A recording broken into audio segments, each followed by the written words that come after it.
I'm Sharoen Lim from University of Nottingham, Malaysia. It's an honor to be able to present part of my PhD project entitled In Vitro and In Silico Studies of Interactions of Catene on the 11 major human drug metabolizing Cytochrome P450's CYP enzyme activities in Pharmacology 2022. The current study aims to assess the catene's inhibitory effects on the 11 major human drug metabolizing CYPs. The 11 major drug metabolizing CYPs that we have looked into are CYP1A2, 2A6, 2B6, 2C8, 2C9, 2C19, 2D6, 2E1, 2J2, 3A4, and 3A5. The molecular docking analysis is aimed to identify how catene interacts within the various CYPs active sites and also to visualize the predicted mode of inhibition. So in order to achieve the objectives, fluorescence-based assays using the Vivid CYP P450 screening kits was carried out on all the 11 CYP isoforms. Briefly, different concentrations of catene with the master premix, NADP+, and substrates were added into the 96 well plate. The plate will be sent to incubate and shake for an hour, and after that, we will add tris base to stop the enzymatic reaction. After the addition of tris base, we sent the plate to spectrophotometer for a reading.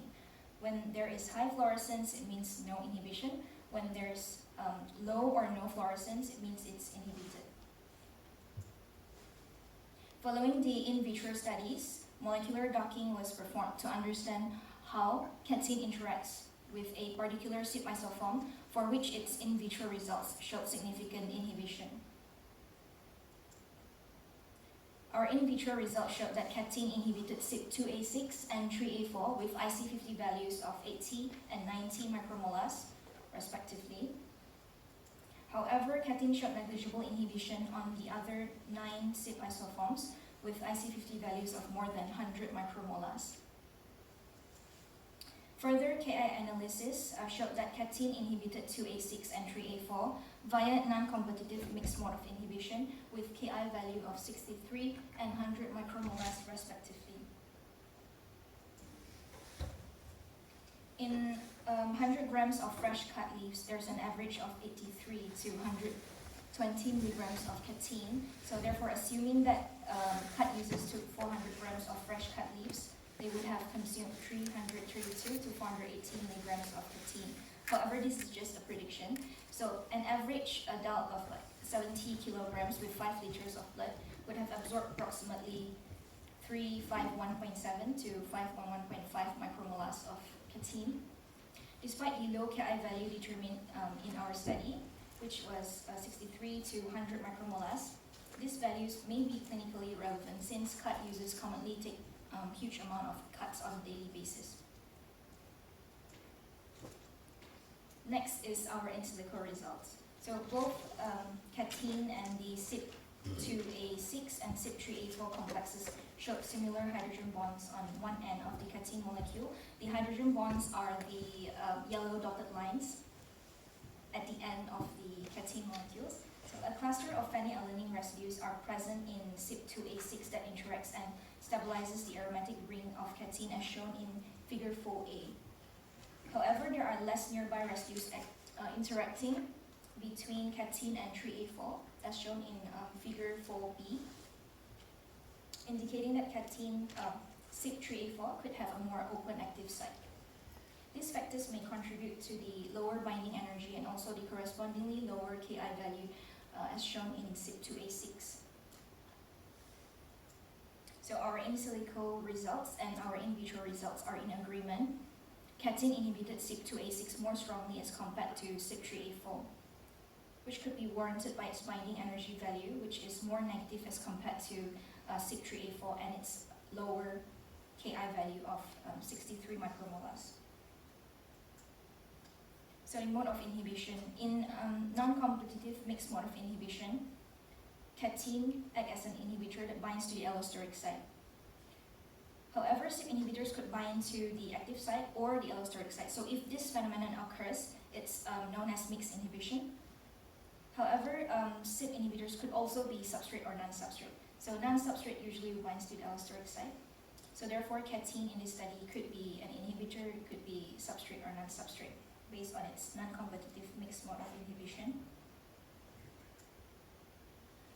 So this study is a preliminary screening that must be validated by means of various approaches.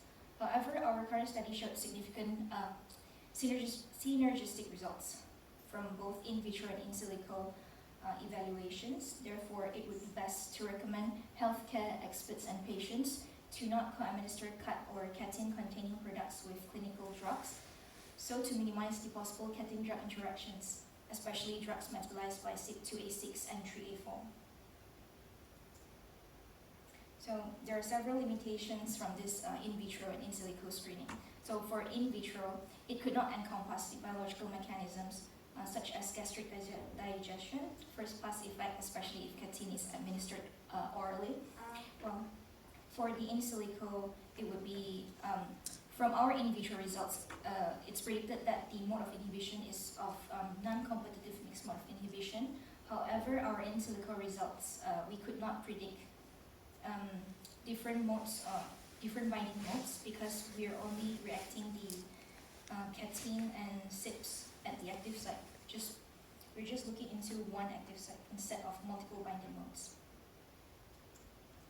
So future work are recommended to look into more diverse models, for instance, the liver microsomes, hepatocytes, or in vivo human studies before moving on to more comprehensive exploration in clinical trials.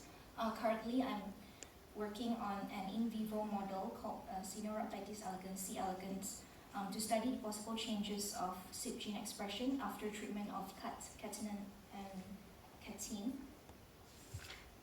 Acknowledgement. I'd like to thank my supervisors, collaborators, funding, and the British Pharmacological Society as well for this conference, for this opportunity. These are the references, and feel free to connect with me on these socials, and thank you. Thank you. Thank you. This was a very lovely talk.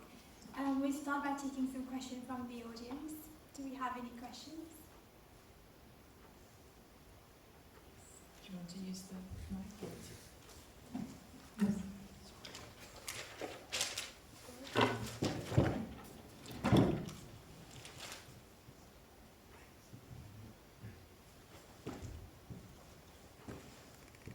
There's a lot of hassle just for a very simple question.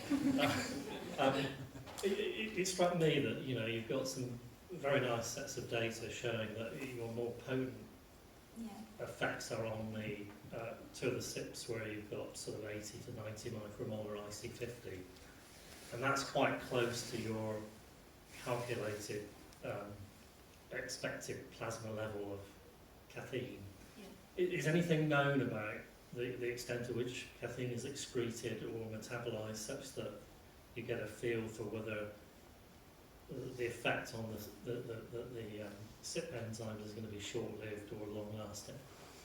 Okay, thank you for that question. So you're asking if I did measure if it's excreted or not?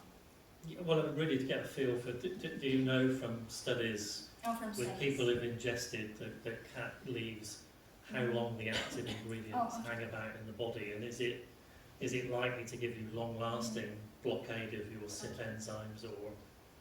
Okay, I get the question now. Yeah. Thank you so much. For cathin, I think the duration of action is longer, so it will stay in our body longer for up to 50 to 70 hours after ingestion of Khat, as compared to cathinone. Cathinone is the major active compound. So for cathinone, it's the onset of action is earlier as compared to cathin, but it will be excreted easily because I think because of its lipophilicity, and I think the duration of what's the name? I forgot that name. But yeah, so the duration of action of cathinone will be less because it's excreted easily as compared to cathin. Yep. Thank you. Thank you. Any other questions from the audience? Could I ask a rather naive question? In terms of Khat itself, could you tell us a little bit about its mechanism of action and how it produces its effects? Cells? Well, how does it affect people that ingest it? Okay. So most of people who ingest Khat, so most of the effects will come from cathin or cathine. So usually the Khat users will feel a loss of appetite and a sense of euphoria, and they're excited.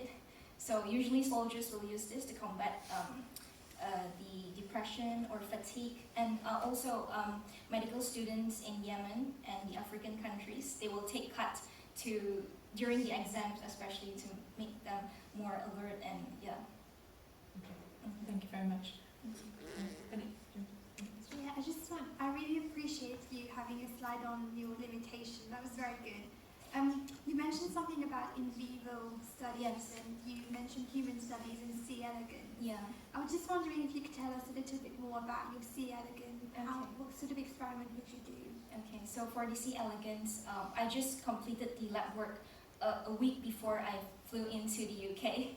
So what I did was I treated the worms with Khat, cathinone, and catine, and I select a few human homologs of the CYPs gene. So the homologs for C. elegans would be the CYP35A2, 14A3, and 34A9. So after treating the worms with Khat, cathinone, and catine, I will extract the RNA. So after RNA extraction, I will move on to perform RT-PCR to see the CT values. So I have not analyzed the results yet, but it seems like the CT value is a bit, it started a bit late, so I think that's not much of an effect on the worms' CYPs enzymes. Thank you. Okay, thank you very much for an excellent talk.